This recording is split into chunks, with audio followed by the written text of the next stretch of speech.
Përshëndetje. Kjo është një histori e veçantë për dashuri, tradhti dhe kthim të papritur në jetën e një familjeje. Një baba që braktisi familjen e tij, një djalë që u rrit i pavarur dhe u bë milioner, dhe një takim i papritur që do të ndryshojë gjithçka. Dëgjoni dhe zbuloni se si e kaluara mund të rikthehet në mënyra të paparashikueshme. Kam kaluar më shumë se 2 dekada duke ecur në errësirë, pa ndonjë shpresë reale, pa ndonjë shenjë që mund të më lidhte përsëri me atë që kam braktisur.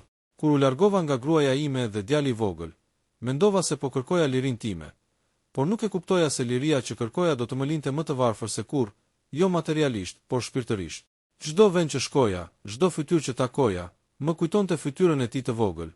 Syt plot besim që më pyesnin pse nuk qëndrova. Mendova se mund ta injoroja atë dhimbje, por ajo më ndiqte kudo. Në ditët e para pas largimit, ndihesha i çliruar, apo kështu më duket kur shoh prap pas. Nuk e kuptoja se çfarë do të thotë përgjegjësia për një jetë tjetër, për një shpirt tjetër që është i varur vetëm nga unë.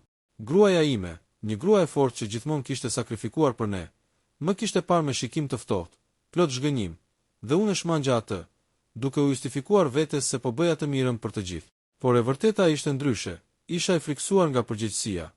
Djali im kishte vetëm 7 vjeç kur u largova. Ai ishte një djalë i vogël, plot kurreshti dhe dashuri për botën, dhe çdo natë më kërkonte të qëndroja. Mos ik, babi, thoshte me zërin e tij të butë, dhe unë kthehesha në mënyrë të verbër, duke i dhënë premtime boshe që nuk mund t'i mbaja. Këto kujtime më torturojnë ende. Kam shkuar larg, duke menduar se do të gjej diçka më të mirë për veten, por në të vërtetë po humbisja gjithçka që kishte vlerë në jetë, dashurinë e tij dhe të gruas sime. Vitet kaluan. U bëra një lypës, një njeri që rrugën e jetës e kishte humbur plotësisht. Çdo ditë ishte një betejë për të gjetur ushqim, për të gjetur një stret të ngrohtë dhe për të mbijetuar. Dhe ndërsa shihja njerëzit e tjerë që jetonin jetën e tyre normale, ndjeja një dhimbje të thellë brenda meje, sepse dija se kisha zgjedhur të braktisja atë që më donte pa kushte. Një ditë, ndërsa po lypja në rrugët e qytetit, pash një fytyrë që më rëmbeu frymë. Nuk ishte e mundur, mendova në fillim. Ai ishte djali im i rritur, i fuqishëm, i pasur. Sytë e tij ishin plot vendosmëri dhe një farë dhimbjeje, që vetëm dikush që ka humbur shumë mund ta kuptojë. Ai nuk e njihte fytyrën time në fillim, sepse koha dhe jeta kishin ndryshuar gjithçka tek unë. Por kishte diçka në mënyrën si më shikonte që më bëri të kuptoja menjëherë. Ishte ai, djali im. Ndërsa afrohesha me kujdes, duke u përpjekur të gjej fjalët e duhura, ndjeva një frikë që nuk e kisha ndjer kurrë. Çfarë do të thosha? Si do të kërkoja falje pas kaq vitesh? Por më shumë se çdo gjë tjetër, nuk mund të largoja më. Ishte si një magnet i padukshëm që më tërhiqte drejt tij. Ai më shikoi pa folur për disa sekonda, dhe unë mund të ndjej dhimbjen në sytë e tij. Ai ishte bërë një njeri që kishte kaluar shumë sfida, dhe që kishte mësuar të mbështetej vetëm tek vetja. Tani ishte më i fuqishëm se unë, një milioner, një djalë që kishte ndërtuar gjithçka me duart e tij, dhe unë, babai që e braktisa, po i shfaqesha si një lypës i mirë. Djali im, pa folur, më shikoi për një kohë të gjatë. Nuk kishte nevojë për fjalë. Shikimi i tij më tha gjithçka. Dhimbjen, zhgënjimin, por edhe një farë kurioziteti. Dhe ndërsa qëndronin përballë njëri tjetrit, diçka në brendësi të meje u ndez, një shpresë e vogël që mund të rikthehesha, që mund të kërkoja falje dhe ndoshta një ditë të kthehesha në jetën e tij. Por ajo që nuk e dija ishte se ai nuk ishte i vetmi që kishte vuajtur nga vendimi im. Gruaja ime, gruaja që gjithmonë kishte mbajtur familjen tonë bashkë, kishte kaluar dhimbje që nuk mund t'i përshkruaja me fjalë. Dhe ndërsa e shikoja djalin tim të rritur, kuptova se pas çdo suksesi që ai kishte arritur, kishte një histori të dhimbshme të vuajtjes dhe sakrificës. Gruaja ime kurrë nuk e kishte harruar atë ditë kur babai i djalit ton na braktisi. Çdo kujtim i atij momenti ishte i freskët, i thellë, dhe i dhimbshëm si një plagë që nuk mbyllej kurrë. Për vite me radhë, më duhej të isha e fortë për djalin tim, duke fshehur dhimbjen time përpara tij, duke mos lejuar që çdo loti imi të shfaqej në sytë e tij. Ai meritonte një nënë të fortë, dikë që nuk do ta braktiste, dikë që do të ishte aty për çdo hap që merrte. Dhe unë e bëra këtë, edhe pse shpesh ndihesha e vetmuar dhe e thyer brenda. Djali im, tani një burr i rritur, kishte një përmbajtje që rrallë shihej në njerëzit e zakonshëm. I pavarur, i vendosur, dhe me një forcë që vinte nga dhimbja dhe sfidat e jetës së tij. Ai nuk kishte harruar, nuk kishte falur lehtë, por kishte ndërtuar jetën e tij mbi themelin e vetëmbështetjes. Ai kishte kaluar vështirësi që unë nuk mund t'i imagjinoja, dhe çdo sukses i tij ishte një triumf mbi të kaluarën. Kur babai i tij u shfaq papritur, i raskapitur, i vjetër dhe i mirë, reagimi i djalit ishte i përzier. Zemra e tij rrihte shpejt, por fytyra e tij mbante një qetësi të jashtëzakonshme. Ai nuk e tregoi dhimbje në fillim, nuk lejonte që emocionet të dalin jashtë, por unë mund të shihja çdo grimcë të asaj dhimbjeje në sytë e tij. Një kombinim i kujtimeve të braktisjes dhe kuriozitetit për të njohur njeriu që i kishte dhënë jetë. Pse tani? Pyeta veten. Se dikush që na braktisi kur kishim më së shumti nevojë, po përpiqej të rikthehej. Gruaja ime më shikoi me një qetësi të ashpër që më friksoi gjithmonë. Dhe unë e kuptova menjëherë se çdo veprim i babait ton do të duhej të provonte besueshmërinë e tij. Djali im nuk foli shumë në fillim. Ai qëndroi atje, duke vëzhguar, duke analizuar çdo lëvizje, çdo fjalë që dilte nga goja e tij. Ishte një lojë emocionale, një test për të parë nëse njeriu që kishte humbur kaq shumë vite do të tregonte ndonjë shenjë të sinqeritetit. Dhe unë mund të shihja se zemra e tij kishte filluar të dridhet, por nuk ishte ende e gatshme për falje. Gruaja ime, gjithashtu, kishte vendosur të mos ia plet. Ajo e dinte se çdo fjalë e tij mund të ishte një premtim i zbrazët, dhe se ai duhet të tregonte me veprime se ishte ndryshuar. Por kishte diçka në mënyrën si ai e shikonte djalin ton, një pendesë e thellë. Një dhembje që nuk mund të fshihej, që i bëri të dy të ndjenin një thyerje të lehtë brenda vetes. Në atë moment, ndjeva se historia jon nuk ishte më thjesht për dhimbjen e kaluar. Ishte për mundësinë e rikuperimit, për mundësinë që të shërohemi së bashku, edhe pse rruga do të ishte e gjatë dhe e vështirë. Djali im, i rritur nga dhimbja dhe sakrifica, kishte forcën për të vendosur kushtet e tij. Gruaja ime kishte vendin për të mbajtur familjen së bashku, dhe babai ynë, pavarësisht pendesës, do të duhej të provonte se mund të meritojë një vend mes nesh. Por ai kishte një sekret, një të fshehtë që mund të ndryshonte gjithçka në mënyrë të papritur. Dhe ndërsa shikonte djalin, ndjeva se jo vetëm ai po vlerësonte të kaluarën, por edhe një të ardhme të paqartë që mund të sillte rikthimin e humbur, ose përplasin me një të vërtetë që do t'i godiste të gjithë. Qielli mbi qytet ishte i zymt, si të reflektonte tensionin që mbante brenda shpirtit tim. Ndërsa ecja ngadalë drejt atij që ishte djali im, zemra më rrihte në një ritëm që nuk e kisha ndjer kurrë. Ishte një ndjenjë e përzier, frikë, pendes, turp dhe një farë shprese që nuk e prisja. Ai më shikonte pa lëvizur, sytë e tij të fortë dhe të vendosur duke analizuar çdo grimcë të fytyrës sime. Nuk e njihte fytyrën time siç e njihte dikur, por diçka në mënyrën time të ecjes, mënyrën si dridheshin duart e mia, i kujtonte një pjesë të së kaluarës. Djali im, thash me zë të dridhur, duke u përpjekur të mbajë një tonalitet normal, por e dija se çdo fjalë e imja tingëllonte zbrazë. Ai nuk foli, qëndroi aty, duke më shikuar, një qetësi e tensionuar që më bëri të ndjeja se çdo hap që do të ndërmerrja mund të shpërthente një bombë emocionale. E dija se kishte kaluar shumë vite pa mua, se kishte mësuar të mos mbështetej tek askush.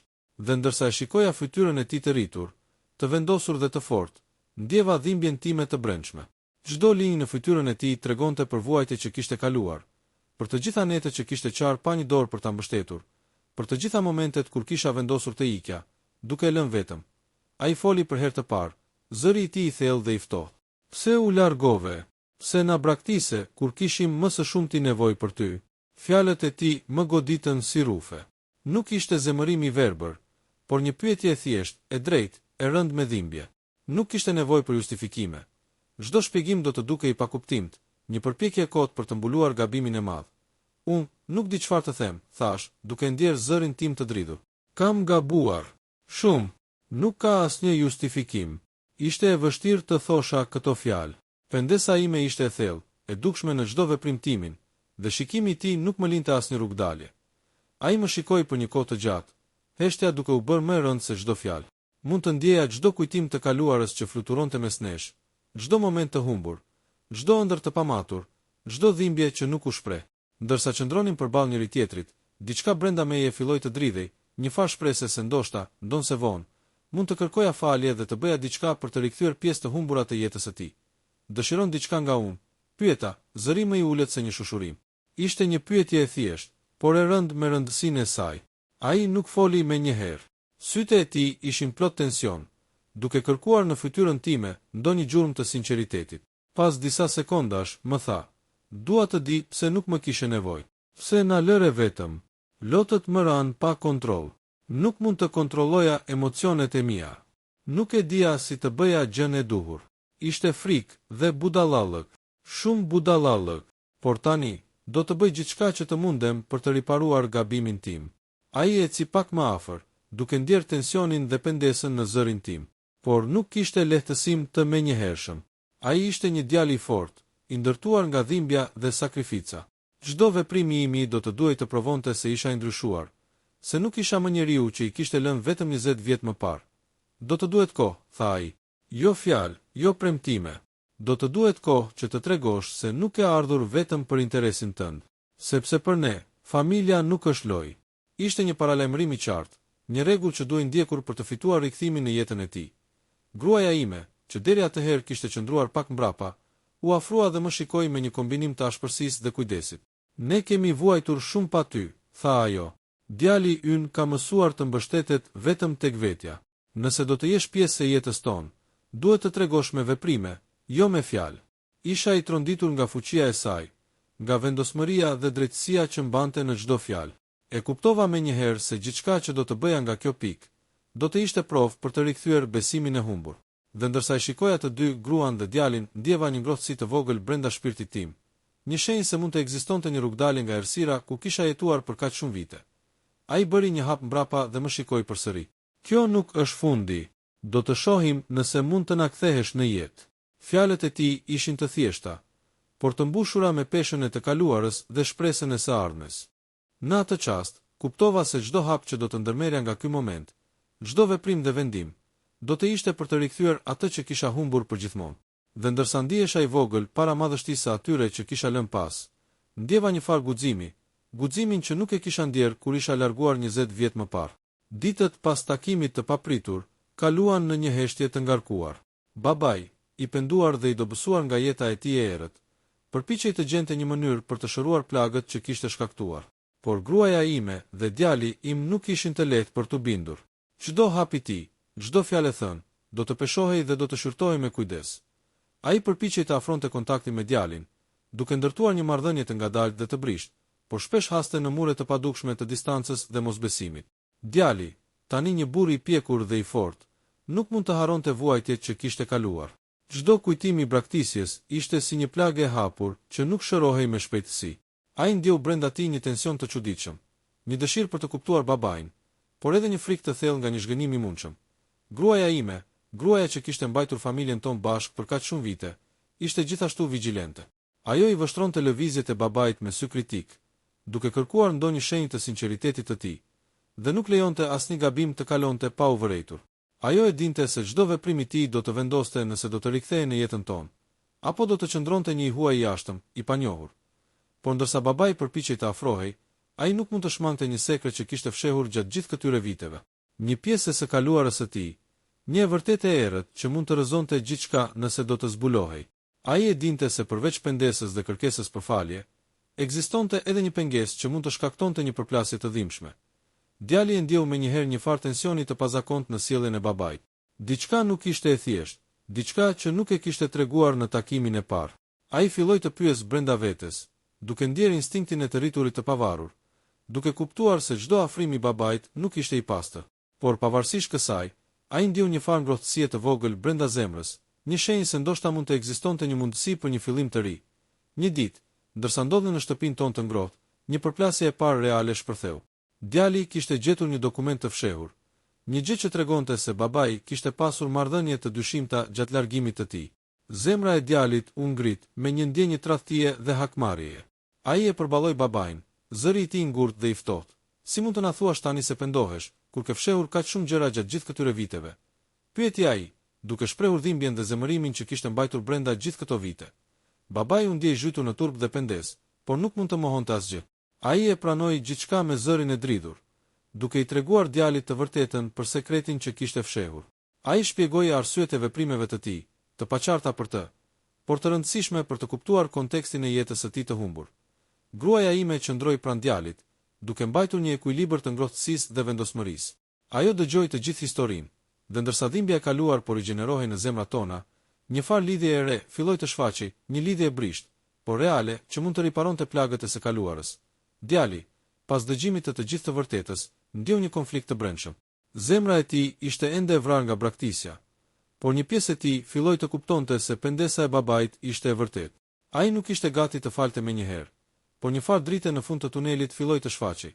Babai, duke ndjerë rëndësinë e momentit, kuptoi se çdo hap i arshëm do të duhej të ishte i matur, i sinqert dhe i dashur. Ai e kuptoi se nuk mund të kërkonte rikthim të menjëhershëm. por mund të fillonte të ndërtonte ura të vogla besimi dhe dashurie, duke u përpjekur që çdo veprim i tij të tregonte se kishte ndryshuar për mirë. Në këtë moment, historia jon nuk ishte më thjesht për dhimbjen dhe pendesën e së kaluarës, por për mundësinë e një fillimi të ri. Një fillim që, megjithse i brisht dhe i rrezikshëm, kishte potencialin të riparonte plagët e kohës, të ndihmonte në rindërtimin e familjes dhe të sillte shpresë se dashuria dhe besimi mund të rikuperohen edhe pas 20 vitesh humbje dhe dhimbjeje. Ditët pas përplasjes së fshehtë ishin të tensionuara, por gjithashtu shënuan fillimin e një procesi të ngadaltë rikuperimi. Babai im, i dobësuar dhe i penduar, nuk mund të bënte më gabime. Çdo hap që ndërmerte, çdo fjalë që thoshte, duhej të ishte e sinqertë dhe e matur. Ai kuptoi se nuk mund të kthehej në jetën tonë duke u mbështetur vetëm në fjalë. Veprimet e tij do të tregonin nëse pendesa e tij ishte reale. Djali im ishte ende i rezervuar. Zemra e tij mbante dhimbjen e braktisjes, dhe besimi nuk mund të rikthehej menjëherë. Por kishte diçka në praninë e babait që i përkujdesej një pjesë të kujtimeve të hershme, një kujtim i ngrohtë nga fëmijëria, i fshehur thellë në murin e dhimbjes dhe hakmarrjes. Ai ndjeu se, ndonse i plagosur, një mundësi për të rindërtuar lidhjen ekzistonte, por kjo mundësi kërkonte kohë dhe përkushtim. Babai filloi të merrte hapa të vegjël, por domethënës. Fillimisht, ai ndihmoi në gjëra të përditshme që ishin të dukshme për djalin. Një ndihmë e heshtur, një këshill e mençur, një vëmendje që tregonte se nuk kishte ndryshuar vetëm jashtë, por kishte ndryshuar brenda. Këto hapa të vogla, të dukshëm për sy të tjerëve, por të rëndësishëm për zemrën e djalit, filluan të krijonin ura të lehta besimi. Gruaja ime i shikonte të dy me kujdes. Ajo kuptonte se dhimbja nuk mund të fshihej, por gjithashtu kuptonte se një pjesë e brendshme e saj dëshironte të shihte rikthimin e marrëdhënies. Ajo qëndronte pranë, duke monitoruar çdo veprim të babait dhe duke siguruar që djali të mos dëmtohej më tej. Por ajo gjithashtu e ndjente një farë shprese, se ndoshta dhimbja e kaluar mund të zbutet dhe besimi mund të rindërtohet. Një ditë, babai vendosi të tregojë një kujtim nga e kaluara e tij, një moment nga fëmijëria e djalit, i njohur vetëm për të dhe për të. Ai foli për një ngjarje të vogël, një lojë që kishin bërë bashkë, një ditë të thjeshtë kur djali i qeshte në mënyrë të pafajshme dhe pa asnjë breng. Ai nuk foli për të kërkuar falje, por për të kujtuar diçka që lidhte të dy. Djali, fillimisht i rezervuar, ndjeu një ndjesi të çuditshme. Zemra e tij filloi të shkrinte pak nga pak, duke kujtuar ato momente të hershme kur babai ishte i pranishëm dhe i dashur. Ai nuk foli menjëherë, por sytë e tij filluan të ndryshojnë, duke treguar një hapje të vogël ndaj babait. Babai, duke ndier reagimin, kuptoi se ky ishte fillimi i rikthimit të marrëdhënies. Ai e dinte se nuk mund të nxitohej, se çdo hap do të duhej të ishte i matur dhe i sinqert. Por kishte një ndjenjë të thellë shprese brenda tij, se ndonse kishte humbur kaq shumë vite, mund të ndreshte të kaluarën, një hap në një kohë. Djali filloi të fliste ngadalë për jetën e tij, për sfidat dhe sukseset që kishte arritur pa ndihmën e babait. Ai tregoi histori të vogla nga fëmijëria, për momentet kur kishte ndier vetmin, por gjithashtu për forcën që kishte gjetur brenda vetes. Babai e dëgjoi me vëmendje, duke mos ndërhyrë, duke kuptuar se kjo ishte pjesë e rindërtimit të besimit, të lejoj djalin të shprehë çdo dhimbje dhe triumf. Ndërkohë, gruaja ime përpiqej të gjejë ekuilibrin midis mbrojtjes së djalit dhe lehtësimit të afrimit të babait. Ajo filloi të bashkëpunonte me të dy, duke ndihmuar në ndërtimin e dialogut dhe duke siguruar që çdo hap të ndërmerrej me kujdes. Ishte një proces i ngadaltë dhe i vështirë, por çdo ditë shenja të vogla të afërsisë dhe besimit filluan të shfaqeshin. Babai filloi të kuptonte se pendesa e tij nuk ishte e mjaftueshme pa veprime konkrete. Ai ndihmoi në projekte të vogla të djalit, shprehu kujdes për jetën e tij të përditshme, dhe çdo veprim i vogël filloi të krijonte një farë stabiliteti. Djali, nga ana tjetër, filloi të ndjente se ndonse dhimbja nuk mund të zhdukej menjëherë, ekzistonte një mundësi reale për rikthim. Një ndjesi e re filloi të përhapej në familjen tonë, një ndjenjë se, ndonse e kaluara kishte lënë plagë të thella, një fillim i ri mund të ndërtohej mbi sinqeritet dhe përkushtim. Babai, djali dhe gruaja filluan të ndërtojnë një lidhje të re, duke u përpjekur që çdo moment i arshëm të jetë një hap drejt rikthimit të besimit dhe dashurisë së humbur. Edhe pse hapat e parë drejt rikthimit të marrëdhënies mes babait dhe djalit ishin bërë, e kaluara nuk ishte e lehtë për t'u harruar. Çdo ditë sillte me vete kujtime të dhimbshme, të cilat nuk mund të fshiheshin nga një pendesë e vetme. Babai përpiqej të ndërtonte besimin me veprime të vogla dhe sinqeritet të vazhdueshëm, por shpesh ndodhej përballë murit të mosbesimit dhe skepticizmit të djalit. Djali, megjithse i hapur në mënyrë të ngadaltë, nuk mund të harronte çdo vit të vetmisë, çdo moment kur kishte mbështetur vetëm vetveten. Zemra e tij ishte e fortë, por plagët e së kaluarës ende dhemnin. Ai ndjente një tension të brendshëm, dëshira për të kuptuar babain, por frika nga një zhgënjim i mundshëm, dhe një ndjesë hakmarrjeje që nuk mund të mohohej. Gruaja ime, ndërkohë, ishte një pikë qendrore për stabilitetin e tyre. Ajo monitoronte çdo veprim të babait, duke siguruar që çdo hap i ndërmarrë të ishte i sinqert. Ajo nuk mund të lejonte që djali të dëmtohej më tej, por gjithashtu ndjente se një mundësi për riparim ekzistonte, dhe kjo e bënte të ndjehej përzier. Një pasdite, ndërsa familja ishte mbledhur në dhomën e ndenjes, babai filloi të tregonte më shumë nga e kaluara e tij, jo vetëm pendesën, por dhe sfidat që e kishin shkatëruar dhe e kishin çuar drejt rrugës së errët të lypjes. Ai tregoi për çdo moment ku kishte humbur rrugën, për çdo vendim të gabuar dhe për çdo mundësi të humbur për të qenë aty për familjen. Djali e dëgjoi me vëmendje, zemra e tij rrite shpejt nga emocioni. Megjithatë, ndonse dëgjimi i historisë i dha një farë qartësie, një farë pjesë e tij ishte ende e mbyllur. Ai ndjeu se nuk mund të falte ende, se çdo fjalë e babait do të duhej të shoqërohej me prova konkrete për të treguar sinqeritetin. Konflikti i fshehtë filloi të shfaqej kur babai përmendi një person nga e kaluara që kishte ndikuar në vendimet e tij, një mik i keq që e kishte mashtruar dhe e kishte shtyrë drejt gabimeve. Djali filloi të ndjente një farë mosbesimi. Si mund të shpjegohet e kaluara e babait pa justifikuar gabimet e tij? Ai kishte nevojë për të parë veprime reale, jo vetëm fjalë. Në këtë moment, tensioni në shtëpi u rrit. Babai përpiqej të tregonte sinqeritet. Djali ishte i rezervuar dhe gruaja ime përpiqej të mbante balancë. Ishte një lojë emocionale, ku secili hap dhe fjalë kishte rëndësi të madhe. Babai vendosi të ndërmerrte një hap të guximshëm. Ai propozoi djalit që të punonin së bashku në një projekt të vogël që ai kishte nisur për të ndihmuar njerëz në nevojë. Ishte një test i qartë. Veprimi i tij do të tregonte më shumë se çdo fjalë. Djali pranoi, por me një rezistencë të qartë. Ai nuk ishte i gatshëm të falte menjëherë, por dëshironte të shihte ndryshime reale. Përmes këtij projekti të vogël, babai filloi të tregonte për kushtimin e tij dhe dashurinë e fshehur gjatë gjithë këtyre viteve. Djali, ndërkohë, filloi të kuptonte se ndonse babai kishte gabuar rënd, ekzistonte një mundësi për të ndërtuar një lidhje të re, një lidhje ndërtuar mbi veprime dhe jo vetëm mbi fjalë. Gruaja ime qëndronte pranë, duke mbajtur një sy vigjilent dhe një zemër të hapur. Ajo ndjente se çdo hap drejt afrimit ishte një hap drejt shërimit të plagëve të së kaluarës. Dhe ndërsa ditët kalonin, familja filloi të ndjejë një farë ngrohtësie dhe lidhje të re, një ndjenjë që kishte munguar për kaq shumë vite. Por sfidat e së kaluarës nuk ishin zhdukur plotësisht. Babai kishte ende një sekret të fshehur që mund të rrezikonte çdo përparim. Ai e dinte se çdo moment i paqartë mund të dëmtonte marrëdhënien e ndërtuar me aq mund. Dhe ndërsa përpiqej të ishte i sinqert dhe i përkushtuar, një farë tensioni i fshehtë mbeti, duke krijuar pritshmëri për momente dramatike që do të vinin. Ditët e ngrohta të pranverës nuk e ulën tensionin që mbante brenda shtëpisë tonë. Edhe pse hapat e parë drejt rikthimit ishin bërë, sfidat e së kaluarës nuk ishin zhdukur. Babai përpiqej të tregonte dashurinë dhe përkushtimin, por çdo hap i tij shoqërohej me dyshime të brendshme nga djali. Një mbrëmje, ndërsa rinin bashkë pas një dite të gjatpune në projektin e ndihmës për njerëzit në nevojë, djali pa diçka që nuk duhej. Një dokument i fshehur, i përplasur në një raft të vjetër, tërhoqi vëmendjen e tij.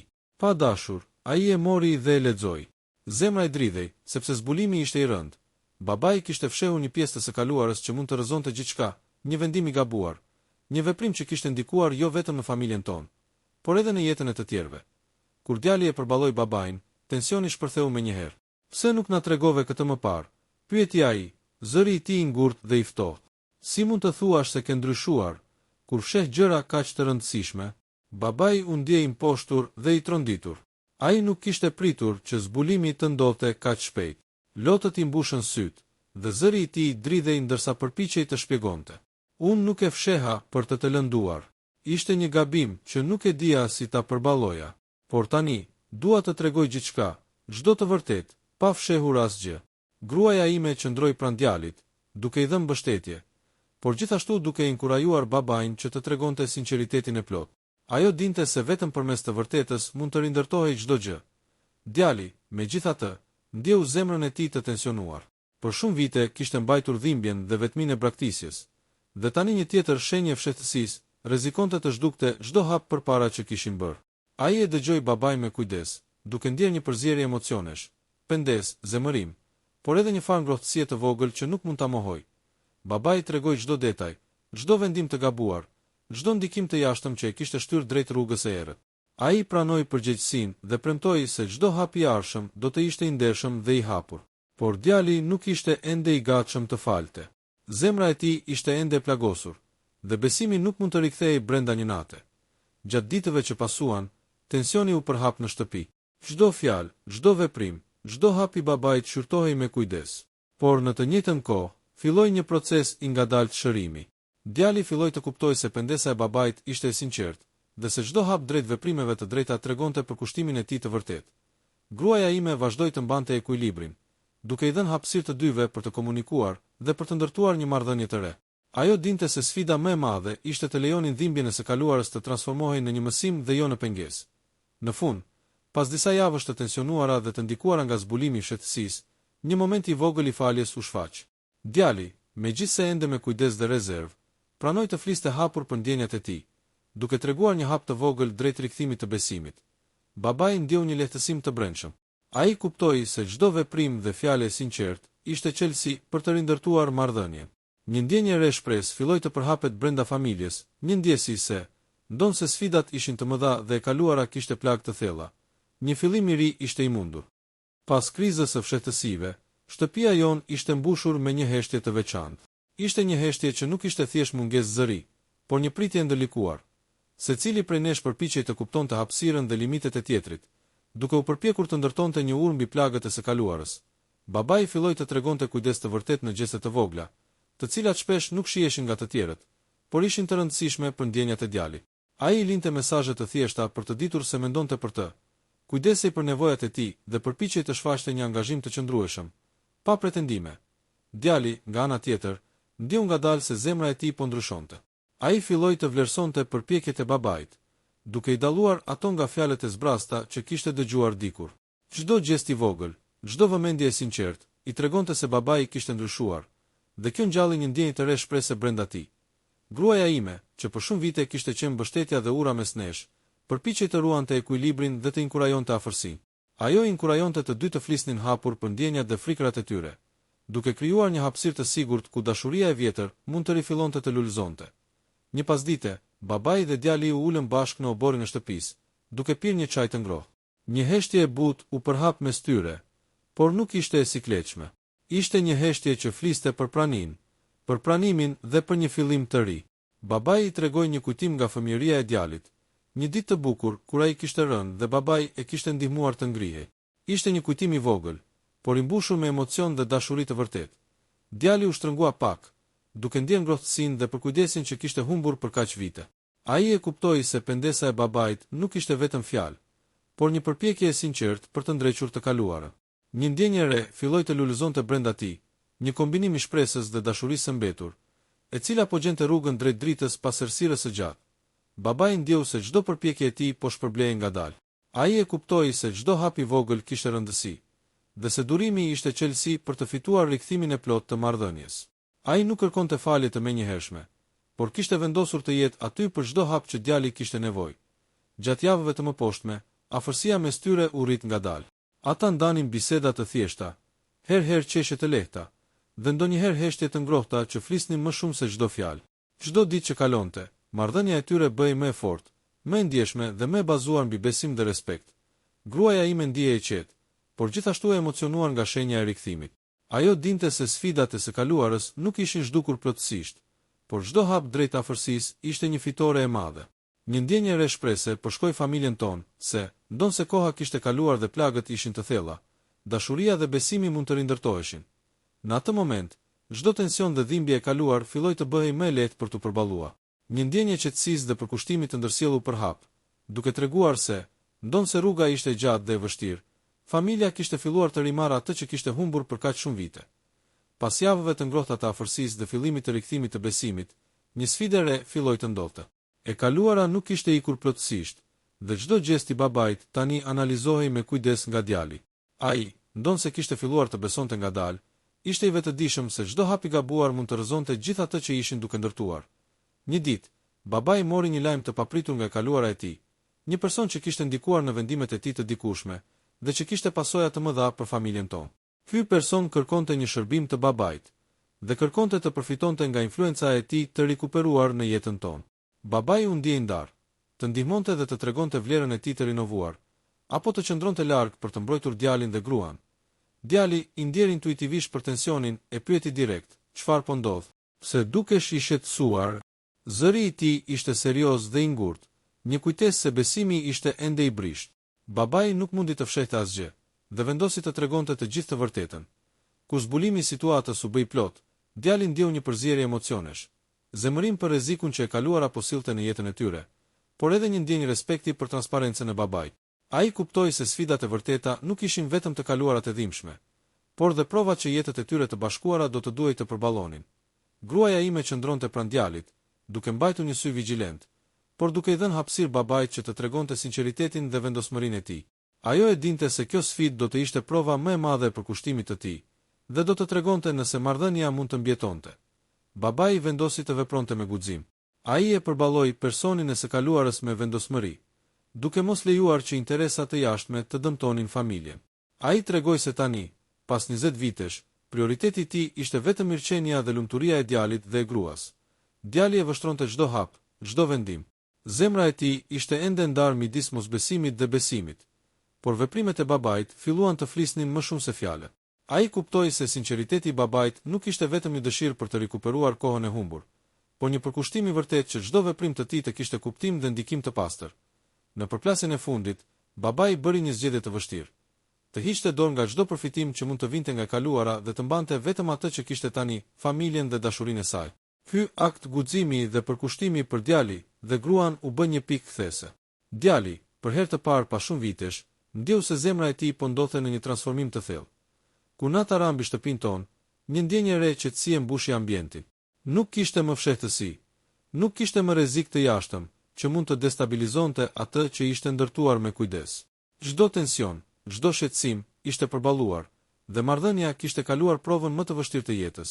Djali, megjithse i ndjeshëm dhe i rezervuar, e kuptoi se marrëdhënia e tyre kishte filluar të ngrihej mbi themele të forta. Ai filloi të fliste më hapur për ndjenjat dhe për shpresat e së ardhmes, duke treguar se besimi dhe dashuria mund të rindërtoheshin, edhe pas kaq shumë plagëve dhe humbjeve. Babai, duke parë këtë ndryshim, ndjeu një lehtësim të madh. Ai kuptoi se përpjekjet dhe durimi i tij po shpërbleheshin. Një kapitull i ri po fillonte për familjen tonë, një kapitull i mbushur me shpresë, dashuri dhe një ndjenjë rikuperimi që nuk kishte ekzistuar për kaq shumë vite. Pas sfidave të shumta dhe tensioneve që kishin kaluar, familja jon ndodhej në një pikë ndryshimi. Babai, i penduar dhe i vendosur, kishte treguar përkushtim të vërtet. Djali, pas shumë vitesh mosbesimi dhe dhimbjeje, po ndjente ngadalë se zemra e tij mund të hapet sërish. Gruaja ime qëndronte pranë tyre, mbështetëse dhe e kujdesshme, duke siguruar që çdo hap të ndërmerrej me maturi. Një mëngjes të bukur pranvere, babai vendosi të organizojë një ditë të veçantë për djalin dhe grua. Ai donte që të tregonte se ndonse kishte kaluar kaq shumë vite, dashuria dhe përkushtimi i tij ishin të qëndrueshëm. Ai përgatiti një shëtitje në vendin ku djali kishte kaluar fëmijërinë, aty ku kujtimet e lumtura ishin më të forta dhe ku afërsia e dikushme mund të rifillonte të ndjehej. Djali u trondit nga kjo vëmendje, por ndjeu se çdo veprim i babait ishte i sinqertë dhe i menduar me kujdes. Ai ndjeu ngadalë një ndjenjë ngrohtësie dhe sigurie që nuk e kishte ndjerë për kaq shumë vite. Ishte një ndjesje e pasvendësueshme, një shenjë se marrëdhënia e tyre mund të rindërtohej. Gjatë shëtitjes, babai foli hapur për të gjitha gabimet e së kaluarës, për dhimbjen që kishte shkaktuar, dhe për dëshirën e tij të thellë që marrëdhënia e tyre të rindërtohej. Djali e dëgjoi me kujdes, pa ndërprerje, dhe zëri i tij dridhej ndërsa ndjente një kombinim emocionesh, zemërim, dhembje, por edhe falje dhe shpresë. Gruaja ime, e ndjer nga kjo skenë, qëndroi pranë tyre, duke ndjerë se forca e dashurisë dhe e përkushtimit po rikthehej në familjen tonë. Ajo e kuptoi se çdo plagë e kaluar mund të shërohej nëse të gjithë ishin të gatshëm të punonin për të, dhe të linin pas dhimbjet e së kaluarës. Në fund të ditës, pas një dite të gjatë dhe të mbushur me kujtime të ndritshme, babai dhe djali qëndruan pranë njëri tjetrit në heshtje, duke ndjerë praninë e njëri tjetrit. Nuk kishte nevojë për fjalë të shumta, çdo shikim, çdo përqafim i ngrohtë tregonte se marrëdhënia ishte rikuperuar. Një ndjenjë plot pajtimi dhe dashurie përshkoi zemrat e tyre. Babai, duke parë ndryshimin e djalit, ndjeu një lehtësim të thellë. Ai kuptoi se çdo hap i ndërmarrë me sinqeritet dhe përkushtim kishte qenë i drejtë. Djali, nga ana tjetër, ndjeu se besimi dhe dashuria e humbur mund të rindërtoheshin, dhe se marrëdhënia e tyre kishte kaluar një provë që do të mbahej mend përgjithmonë. Ndërsa dielli perëndonte dhe hëna filloi të shfaqet në qiell, familja jon u përqafua ngrohtësisht, duke ndjerë se çdo plagë, çdo dhimbje dhe çdo pengesë mund të tejkalohet përmes dashurisë, faljes dhe përkushtimit. Një kapitull i ri kishte filluar, i mbushur me shpresë, afërsi dhe lumturi të ndërsjell. Kjo ishte historia jon, një udhëtim nga braktisja dhe dhimbja e thellë, drejt rikthimit dhe pajtimit, ku dashuria e vërtet dhe besimi mund të rindërtohen, edhe pas 20 vitesh humbjeje dhe plagësh të thella. Pas krizës së fshehtësive, shtëpia jon ishte mbushur me një heshtje të veçantë. Ishte një heshtje që nuk ishte thjesht mungesë zëri, por një pritje ndërlikuar. Secili prej nesh përpiqej të kuptonte hapësirën dhe limitet e tjetrit, duke u përpjekur të ndërtonte një urë mbi plagët e së kaluarës. Babai filloi të tregonte kujdes të vërtet në gjeste të vogla, të cilat shpesh nuk shihesin nga të tjerët, por ishin të rëndësishme për ndjenjat e djalit. Ai i linte mesazhe të thjeshta për të ditur se mendonte për të, kujdesej për nevojat e tij dhe përpiqej të shfaqte një angazhim të qëndrueshëm, pa pretendime. Djali, nga ana tjetër, ndjeu ngadalë se zemra e tij po ndryshonte. Ai filloi të vlerësonte përpjekjet e babait, duke i dalluar ato nga fjalët e zbrasta që kishte dëgjuar dikur. Çdo gjest i vogël, çdo vëmendje e sinqert, i tregonte se babai kishte ndryshuar, dhe kjo ngjalli një ndjenjë të re shprese brenda tij. Gruaja ime, që për shumë vite kishte qenë mbështetja dhe ura mes nesh, përpiqej të ruante ekuilibrin dhe të inkurajonte afërsinë. Ajo inkurajonte të dy të flisnin hapur për ndjenjat dhe frikrat e tyre, duke krijuar një hapësirë të sigurt ku dashuria e vjetër mund të rifillonte të lulëzonte. Një pasdite, babai dhe djali u ulën bashkë në oborrin e shtëpisë, duke pirë një çaj të ngrohtë. Një heshtje e butë u përhap mes tyre, por nuk ishte e sikletshme. Ishte një heshtje që fliste për praninë, për pranimin dhe për një fillim të ri. Babai i tregoi një kujtim nga fëmijëria e djalit, një ditë të bukur kur ai kishte rënë dhe babai e kishte ndihmuar të ngrihej. Ishte një kujtim i vogël, por i mbushur me emocion dhe dashuri të vërtetë. Djali u shtrëngua pak, duke ndjerë ngrohtësinë dhe për kujdesin që kishte humbur për kaq vite. Ai e kuptoi se pendesa e babait nuk ishte vetëm fjalë, por një përpjekje e sinqertë për të ndrequr të kaluarën. Një ndjenjë e re filloi të lulëzonte brenda tij, një kombinim i shpresës dhe dashurisë së mbetur, e cila po gjente rrugën drejt dritës pas errësirës së gjatë. Babai ndjeu se çdo përpjekje e tij po shpërblehej ngadalë. Ai e kuptoi se çdo hap i vogël kishte rëndësi, dhe se durimi ishte qelësi për të fituar rikthimin e plotë të marrëdhënies. Ai nuk kërkonte falje të menjëhershme, por kishte vendosur të jetë aty për çdo hap që djali kishte nevojë. Gjatë javëve të mëposhtme, afërsia mes tyre u rrit ngadalë. Ata ndanin biseda të thjeshta, herë qeshje të lehta, dhe ndonjëherë heshtje të ngrohta që flisnin më shumë se çdo fjalë. Çdo ditë që kalonte, marrëdhënia e tyre bëhej më e fortë, më e ndjeshme dhe më e bazuar mbi besim dhe respekt. Gruaja ime ndihej e qetë, por gjithashtu e emocionuar nga shenja e rikthimit. Ajo dinte se sfidat e së kaluarës nuk ishin zhdukur plotësisht, por çdo hap drejt afërsisë ishte një fitore e madhe. Një ndjenjë e re shprese përshkoi familjen tonë, se, ndonse koha kishte kaluar dhe plagët ishin të thella, dashuria dhe besimi mund të rindërtoheshin. Në atë moment, çdo tension dhe dhimbje e kaluar filloi të bëhej më e lehtë për t'u përballuar. Një ndjenjë qetësisë dhe përkushtimi të ndërsjellur për hap, duke treguar se, ndonse rruga ishte gjatë dhe e vështirë, familja kishte filluar të rimarrë atë që kishte humbur për kaq shumë vite. Pas javëve të ngrohta të afërsisë dhe fillimit të rikthimit të besimit, një sfidë e re filloi të ndodhte.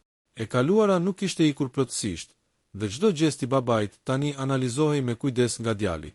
Ai, ndonse kishte filluar të besonte ngadalë, ishte i vetëdijshëm se çdo hap i gabuar mund të rrëzonte gjithë atë që ishin duke ndërtuar.